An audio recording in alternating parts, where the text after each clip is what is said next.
Kesadaran beragama telah berakar dalam kehidupan manusia. Asumsi ini, paling tidak, diyakini kebenarannya oleh para pemeluk agama-agama, jika mengingat fakta bahwa secara historis, ditemukan bahwa sejak zaman prasejarah sampai zaman sekarang, ditemukan bahwa mayoritas manusia dari berbagai etnis, suku dan bangsa, yang primitif maupun modern menganut agama dan kepercayaan tertentu.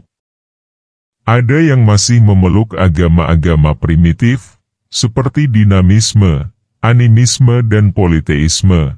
Ada pula yang menganut agama-agama ardi, misalnya Hindu, Buddha, Zoroaster, Shinto dan lain-lain, dan ada pula yang menganut agama samawi, seperti Islam, Yahudi dan Kristen. Ajaran dan konsep agama-agama tentang Tuhan, yaitu masalah ibadah dan eskatologi, membangkitkan hasrat untuk patuh, taat, bahkan takut kepada sesuatu zat yang maha suci, maha berkuasa dan maha tinggi, yang disebut sebagai Tuhan, Rob, dengan nama-nama yang beraneka macam seperti Allah, Elohim, Allah Bapak, Brahman, dan sebagainya.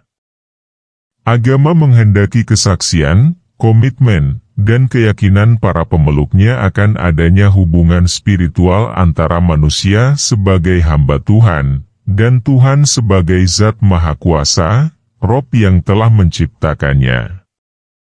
Jika agama adalah ikatan, maka ikatan itu diikuti oleh implikasi yaitu bahwa manusia haruslah taat, mengabdi, dan beribadah hanya untuk Tuhan. Ketaatan kepada Tuhan menimbulkan perasaan bahagia dan kedekatan kepadanya.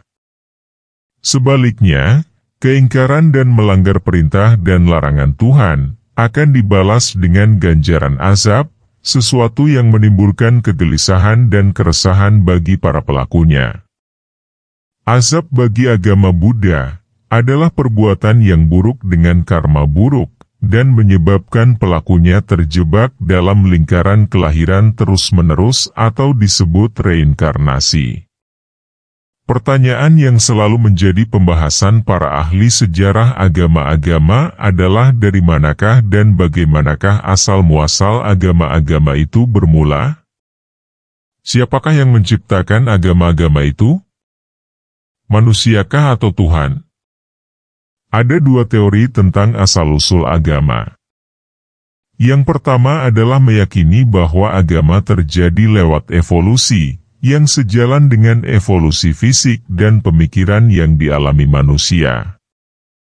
Teori evolusi ini diilhami oleh teori Charles Darwin, tentang evolusi yang terjadi bagi seluruh makhluk hidup di alam ini.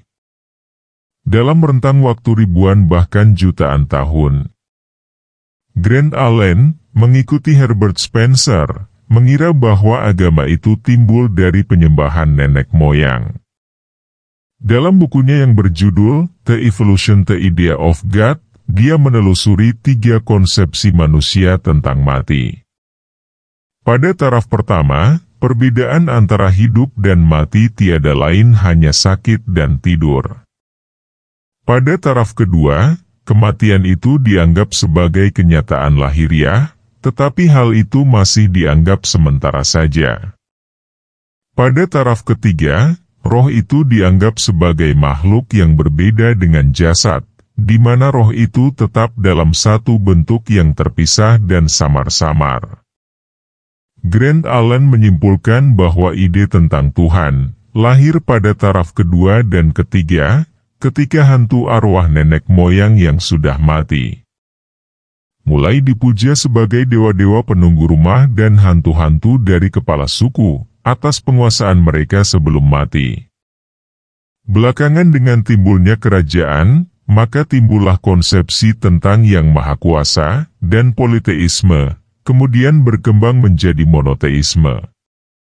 Edward Burnett Tylor, seorang antropolog besar dalam primitive culture, berpendapat bahwa agama yang paling awal adalah animisme, yakni kepercayaan bahwa segala sesuatu, baik dalam dunia yang bernyawa ataupun benda mati, dihuni roh. Berdasarkan hasil penelitiannya terhadap masyarakat primitif, menyimpulkan bahwa segenap bentuk kepercayaan dan praktek keagamaan, dari yang paling primitif sampai yang paling tinggi tingkatannya berkembang dari animisme. Dr. Robert Ranulph Marett mendekati masalah keagamaan dari sudut pandang psikologi. Dia berpendapat bahwa supranaturalisme sebagai suatu perasaan dasar yang mendahului animisme. Dia memberi batasan bahwa supranaturalisme terdiri dari rasa ketakutan, pujian, kekaguman, dan semacamnya yang bisa digambarkan sebagai kengerian. Sigmund Freud, seorang ahli psikoanalisis, beranggapan bahwa dunia agama itu adalah dunia hayal. Menurut pendapatnya, kebutuhan akan iman kepada Tuhan timbul dari perasaan ketidakmampuan manusia dalam hubungannya terhadap dunia luar. Agama adalah suatu usaha untuk mendapatkan kendali atas dunia yang tersaring di mana kita hidup dengan sarana berupa dunia yang kita inginkan, yakni yang telah kita kembangkan dalam diri sebagai akibat kebutuhan biologis. Dari beberapa teori yang dikemukakan, bisa disimpulkan bahwa agama-agama, menurut penganut faham evolusionis, terjadi lewat proses evolusi, yang dimulai dari zaman prasejarah, pada masyarakat primitif, sampai sekarang, di mana manusia berada pada zaman modern, bahkan ada yang mengatakan zaman pasca modern. Agama berawal dari animisme, yang didahului oleh suatu perasaan dasar yang disebut supernaturalisme, dan berkembang ke arah monoteisme sesuai dengan kemajuan pemikiran dan peradaban manusia. Implikasinya adalah, jika agama muncul lewat evolusi pemikiran dan peradaban manusia, itu berarti bahwa agama tidak lain adalah produk pemikiran manusia. Hal ini pada hakikatnya sama seperti yang disampaikan Sigmund Freud bahwa agama hanyalah dunia hayal manusia. Harus diakui bahwa secara ilmiah, sejumlah teori yang disampaikan oleh para ahli memang mengandung beberapa unsur kebenaran. Teori-teori tersebut telah memberi jawaban yang memuaskan terhadap asal-usul kepercayaan dan adat istiadat yang sampai saat sekarang masih terdapat di berbagai kelompok. Tetapi kenyataan ini tidak serta-merta bisa digeneralisasikan dan bisa menjelaskan asal-usul agama secara keseluruhan.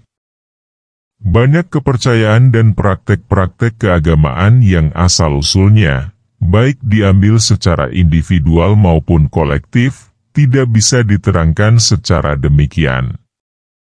Masing-masing teori ini menarik anggapan bahwa agama telah berkembang dari yang kasar kepada bentuk yang diperhalus, dari politeisme primitif kepada monoteisme bermoral. Hal ini tidak ditunjang oleh fakta-fakta lain yang digelar di hadapan kita. Andrew Lang, berdasarkan beberapa fakta yang tidak terbantahkan tentang masyarakat prasejarah dan primitif, mengetengahkan suatu hipotesis tentang Zat yang Maha Kuasa, yang telah ada dalam bentuk yang paling awal di kalangan orang-orang biadab, tetapi belakangan dikacaukan menjadi penyembahan nenek moyang dan tuhan-tuhan siluman. Wilhelm Schmidt telah menuliskan panjang lebar tentang konsepsi satu Tuhan yang mengatasi segala tuhan-tuhan yang ada di kalangan orang prasejarah. Schmidt berpendapat bahwa telah ada monoteisme primitif sebelum pria dan wanita mulai menyembah sejumlah dewa. Awalnya mereka hanya mengakui satu dewa tertinggi, yang telah menciptakan dunia dan mengatur urusan manusia dari jauh. Schmidt menyatakan bahwa bukti-bukti yang pasti sekarang telah tersedia telah membuktikan bahwa Tuhan yang Maha Tinggi di dalam bentuknya yang paling tua telah terbentuk sebelum seluruh elemen dari agama, apakah itu penyembahan alam, jimat animisme, penyembahan arwah, totemisme atau magisme yang diturunkan sebagai asal mula agama menurut teori evolusi keagamaan. Ide-ide keagamaan tentang keimanan kepada satu Tuhan yang mengatasi segalanya, yang merupakan sumber kebaikan dan kebajikan, yang menyerukan manusia untuk melakukan kebaikan dan menjauhi kejahatan atau perbuatan-perbuatan yang dimurkai Tuhan, adalah ide-ide yang muncul sejak dulu. Dia berkembang seiring dengan ide dan kepercayaan primitif seperti penyembahan roh nenek moyang, fetisisme, totemisme, dan sebagainya, dari saat permulaannya dan di segala zaman. Maka kita dapat simpulkan adalah keliru, jika mengatakan bahwa yang terakhir itu monoteisme, berasal dari yang terdahulu animisme, dinamisme, atau politeisme. Kedua adalah teori dan fakta agama, bahwa ada dua macam sumber agama, yaitu agama buatan manusia dan agama wahyu. Agama yang tergolong buatan manusia termasuk di dalamnya animisme, penyembahan kepada jenazah nenek moyang, para raja, upacara serta korban-korban magis dan lain-lain sebagainya. Kepercayaan-kepercayaan serupa ini didorong oleh naluri keagamaan yang ada pada manusia. Dengan naluri itulah manusia primitif mencoba menjawab persoalan-persoalan dan tantangan-tantangan dari alam dan masyarakatnya, yang tidak bisa dicarikan jawabannya dengan akalnya yang sederhana, tetapi pada saat bersamaan, menimbulkan kegelisahan, kengerian, bahkan ketakutan. Secara instingtif dan spekulatif manusia mencari atribut upacara melalui beberapa benda, untuk menemukan dan mengadopsi semua bentuk ritual. Tetapi karena ketidakmampuan manusia, maka agama yang diciptakannya menjadi kosong dari kebenaran dan tidak terhormat. Dalam konteks ini, agama hanyalah sekedar produk dari rasa takut, dan ketidakberdayaan dan ketidakmengertian manusia dalam memahami fenomena-fenomena alam dan kehidupannya. Pada bagian yang kompleks ini sajalah yang disebut agama oleh para ahli antropologi dan hanya pada bagian inilah yang telah berhasil diselidikinya. Ide keagamaan yang lebih utuh serta berkembang di luar jangkauan penelitian para ahli, inilah agama yang diwahyukan oleh Tuhan kepada manusia. Dialah Tuhan yang telah menciptakan manusia, alam semesta dengan segala isinya. Dia memperkenalkan dirinya kepada umat manusia. Dia mengajarkan manusia agar senantiasa berada di jalan kebenaran, melakukan perbuatan yang diridhoinya dan menjauhi diri dari perbuatan tercela yang tidak diridhoinya. Dia membimbing manusia agar terhindar dari kesesatan. Dia bagaikan cahaya yang menerangi manusia di saat kegelapan hati dan pikiran. Dia adalah Tuhan pembimbing dan penuntun umat manusia. Segenap agama wahyu, dalam bentuk aslinya, mengajarkan bahwa Dia, Tuhan adalah Maha Esa. Dia Maha Baik, Maha Pengasih, Maha Penyayang, Maha Segalanya. Yang Maha Kuasa mengajarkan agar manusia senantiasa beriman, beramal saleh, berserah diri dan bertawakal hanya kepadanya. Dia akan membalas amal kebaikan yang dilakukan manusia dengan kebaikan, dan sebaliknya akan membalas kejahatan dan keburukan dengan balasan yang setimpal pula. Agama wahyu tentu saja tidak sama dengan agama buatan manusia. Tuhan telah mengirim para nabi dan utusannya agar membuang agama-agama yang dibuat tangan manusia dan mengamalkan agama yang diwahyukan. Tetapi adat istiadat dan keyakinan agama-agama buatan manusia, langsung maupun tidak langsung, mempengaruhi dan memasuki agama-agama wahyu. Akibatnya terjadilah sinkretisme antara ajaran agama wahyu yang asli dengan agama dan kepercayaan buatan manusia. Sinkretisme adalah suatu proses perpaduan yang sangat beragam dari beberapa pemahaman kepercayaan atau aliran-aliran agama. Pada sinkretisme terjadi proses pencampuradukan berbagai unsur aliran atau paham, sehingga hasil yang didapat dalam bentuk abstrak yang berbeda untuk mencari keserasian, keseimbangan. Sinkretisme bisa terjadi secara alami, karena pengaruh interaksi komunitas dan ajaran yang terus-menerus. Bisa pula karena suatu usaha intensif, disengaja. Sebagian di antaranya disebabkan karena kesalahan interpretasi para pemeluk suatu agama yang terjadi setelah pembawa ajaran agama tersebut tidak ada atau telah meninggal dari pemeluknya. Kesalahan interpretasi ini diyakini kebenarannya dan diikuti oleh para pemeluk di masa-masa sesudahnya, tanpa menyadari bahwa bagian-bagian ajaran agama-agama buatan manusia telah bercampur dan menghilangkan kemurnian ajaran agama wahyu. Dengan berlalunya waktu, tafsiran-tafsiran buatan manusia menyusup dan merusak agama wahyu. Yang termasuk agama wahyu adalah Yahudi, Kristen, dan Islam. Marilah kita menjaganya, sesuai dengan apa yang diinginkan Tuhan kepada kita umat-Nya. Jadikanlah wahyu Tuhan sebagai 1. Penyataan keberadaan Tuhan, meyakini bahwa keberadaan Tuhan sebagai spiritual tertinggi.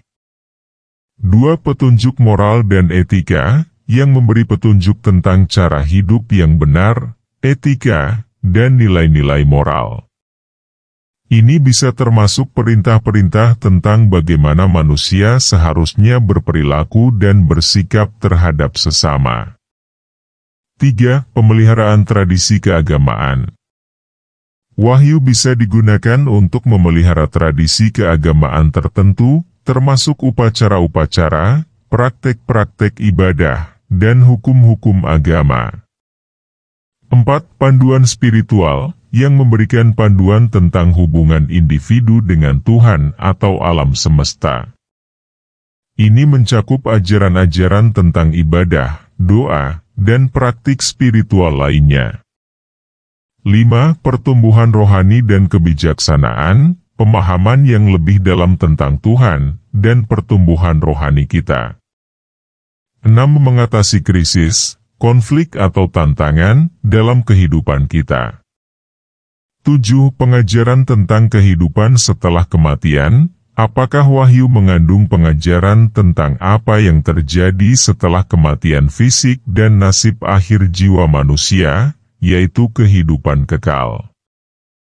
Ajaran yang benar adalah ajaran yang dipelajari sehingga kita mengerti akan arti dan maknanya, dan bisa diuji kebenarannya. Ajaran yang benar berfokus pada prinsip-prinsip moral dan etika yang mengarah pada perilaku yang baik dan benar. Ini bisa mencakup nilai-nilai seperti keadilan, kasih sayang, kejujuran, dan penghargaan terhadap hak asasi manusia. Ajaran yang benar menekankan pentingnya mencari kebenaran dan pemahaman yang lebih dalam tentang dunia, diri sendiri, dan makna hidup. Ajaran yang benar sering mencakup konsep pengampunan dan belas kasihan terhadap orang lain. Hal ini dapat merujuk pada memaafkan kesalahan orang lain dan menunjukkan belas kasihan kepada sesama. Ajaran yang benar mengajarkan pentingnya kepedulian terhadap orang miskin, orang yang menderita, atau mereka yang membutuhkan bantuan. Ini mencakup nilai-nilai seperti kebijaksanaan sosial dan keadilan. Ajaran yang benar mencakup cinta terhadap sesama manusia, kepedulian terhadap kesejahteraan bersama, dan pengertian bahwa kita semua adalah bagian dari satu keluarga besar. Kita tidak bisa memilih di mana kita dilahirkan, dari suku apa, agama apa, dari sosial dan budaya apa. Maka tidak ada alasan untuk kita membenci karena dia dari suku mana, agamanya apa, dan sosial budaya yang berbeda. Kita adalah bagian dari satu keluarga besar, yaitu Indonesia. NKRI, Negara Kesatuan Republik Indonesia. Amin. Tuhan memberkati.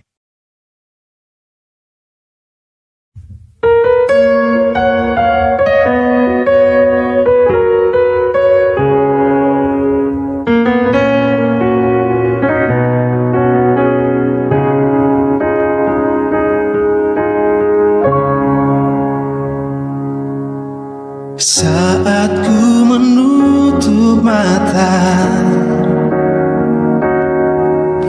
dan usai lembaran hidupku, saat ku terlelap dan takkan lagi terjaga,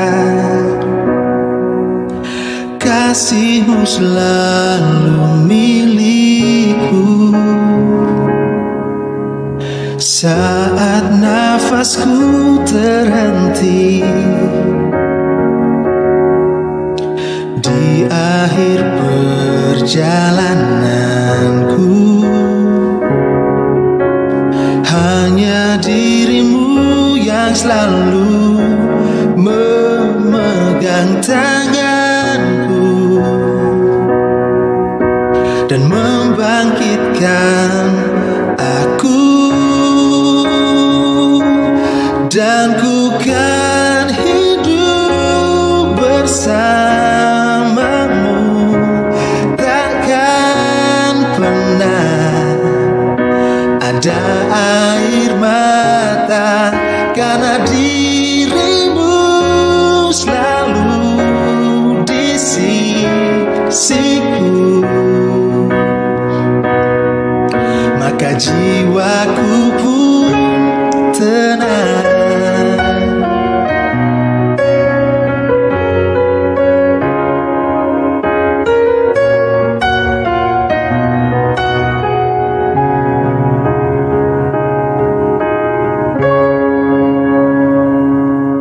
Saat nafasku terhenti di akhir perjalananku, hanya diri-Mu yang selalu memegang tanganku dan membangkitkan aku. Dan ku kan hidup bersama-Mu, takkan pernah ada air mata, karena diri-Mu selalu di sisiku. Maka jiwaku pun tenang.